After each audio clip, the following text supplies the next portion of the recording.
तो गौरांग महाप्रभु की भगवान की ना যারা মহাপ্রভুকে ভগবান মানে না আমরাও তাদেরকে মানি না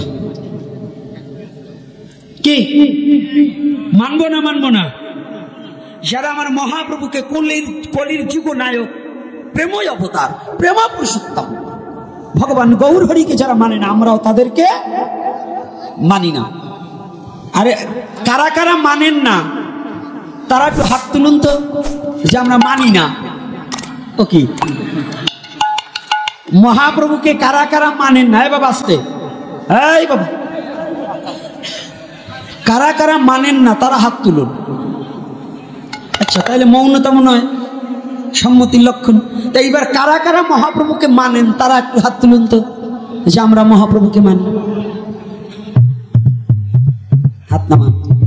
আমি কিন্তু দেখে রাখলাম একেবারে সত্যি ভাগবত আসরে যারা মহাপ্রভুকে মানেন তাহলে তাদের মাতৃপিতৃ শ্রাদ্ধে মাংস এবং মৎস্য দেওয়া যাবে না।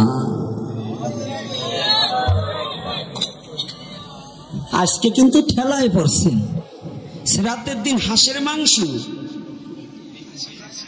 খাসির মাংস যে চোরের দল বলে ওর একটা পাড়া দিয়ে নাড়ি বের করে দেওয়া উচিত। আমার মহাপ্রভু নিজে বলছেন শ্রাদ্ধে কখনো মৎস্য এবং মাংস দেওয়া যাবে না। মৎস্য একটা মাংস একটা প্রাণীর দেহ নয়। আর মহাপ্রভুকে উপেক্ষা করে চোরের দল খাওয়ার জন্য রাক্ষসের দল খাওয়ার জন্য আপনাকে বলবে আর আপনি ভগবানের কথা উপেক্ষা করে ওই চোরের কথা শুনে ধর্ম প্রতিপালন করবেন, এটা পেয়েছেন কোথায়? ভাবছিলেন পয়লা যে খুব ভালো কথা বলবো না, এখন বুঝেন যে খাওয়া মার দেয়। বুঝতে পারেন নাই, বুঝলে আতুসে করতেন না। আমার কথা বুঝতে পারেন নাই আগে। আমি একটু বকাবকি দিলাম। এই বকাবকি কেন দিচ্ছি? আজও এই চৈতন্যর যুগে আপনাদের এই কিশোরগঞ্জে আজও খাসির মাংস এবং মুরগির মাংস চলে। এটা জঘন্যতম। রাক্ষসের চেয়ে তার মুখ চেয়ে খাচ্ছে, এরা রাক্ষসের চেয়ে খায়। পিতৃশ্রাদ্ধে আপনি 11 দিন পর্যন্ত কত নিরলস ভাবে স্ত্রী সঙ্গ করলেন না, তেল মর্দন করলেন না, সাবান নিলেন না, ক্ষৌর কার্য করলেন না, খালি পায়ে হাঁটলেন, মাছ মাংস সব ত্যাগ করলেন। আর যেদিন ভগবান বিষ্ণুকে আহ্বান করে আপনার পিতামাতার উদ্দেশ্যে সেই পিণ্ডদান করলেন আর সেদিন সেই বাড়িতে হয় মাংস, আপনি কি রাক্ষস ছাড়া আর কিছু? যেদিন ভগবানের উদ্দেশ্যে পিণ্ড দান করা হয়, পিণ্ড কোনো খারাপ জিনিস নয়। কে শিখিয়েছে?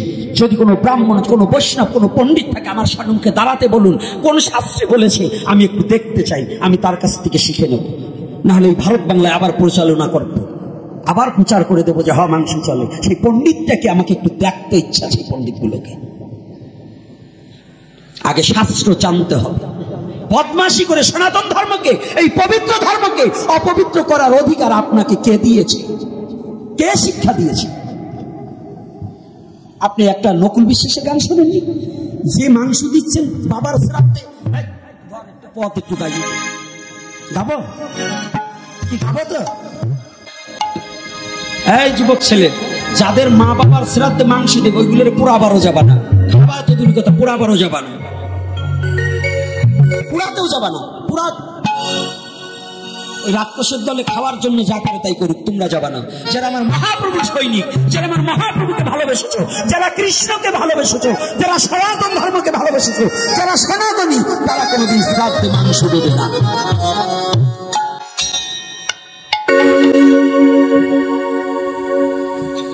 কষ্ট পাচ্ছেন? দারুণ কবি নকুল বিশ্বাস, সে কি করে ঘুমের বড়ি খাইলে পরে নিশা নিশা ভাব থাকে, পাঠার মাংস খাইলে দেহে পাঠা পাঠা ভাব থাকে।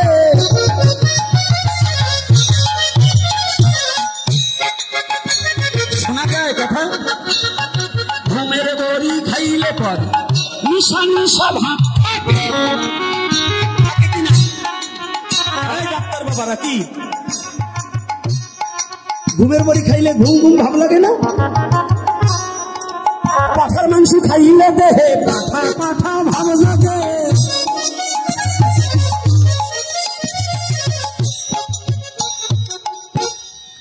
তাহলে তো যদি আমি ওই মাংস খেয়ে পিতার শ্রাদ্ধ করি কিংবা শ্রাদ্ধের পরেই খাই, তাহলে আমার ভিতর কি কাজ করবে? সায়েন্স এখানে যত ছেলে আছে, এখন আর কিশোরগঞ্জ সেই হাওয়ার অঞ্চলের আগের হাওয়ার অঞ্চল নেই। এখন অনেক শিক্ষিত ভদ্রলোক আছে যারা সায়েন্স নিয়ে লেখাপড়া করেছেন। তাদের সায়েন্স, বিজ্ঞান যেখানে শেষ, ধর্ম কেবল শুরু। সায়েন্স স্পষ্টভাবে করেছে বর্ণনা, আমার শ্রীমদ্ ভগবত গীতায় করেছে বর্ণনা। দৈবাসুর সম্পদ বিভাজ্য 16 অধ্যায় এবং 17 অধ্যায়, এই দুটি অধ্যায়ের মধ্যে খাদ্যের গুণগত মান বর্ণনা করা হয়েছে। যারা গীতাকে অবমাননা করে, আমি জানবো তার সনাতন ধর্মে জন্মগ্রহণ করে। যারা শ্রীমদ্ ভগবত গীতাকে মানে না, জানবো তার জন্মে ত্রুটি আছে, ও সঠিক বাবার সন্তান নয়।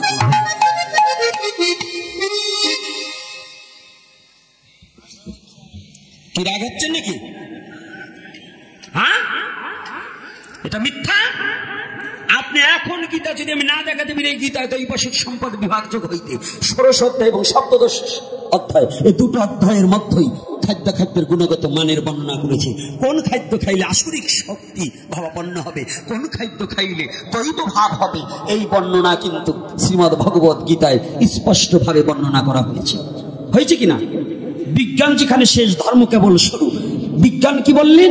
খাদ্য থেকে রক্ত, রক্ত থেকে বীর্য, বীর্য থেকে সৃষ্টি, যদ বীর্য তৎ পরিক্রমা আমার ধর্মে বলেছে। তুমি যেমন খাদ্য খেয়ে খেয়ে যেমন রক্ত উৎপাদন করবে, সেই রক্ত হইতে যে বীর্য গঠন হবে, ওই বীর্যের দ্বারা যে সন্তান উৎপাদন হবে, ওটা কিন্তু সেই স্বভাবই পাবে।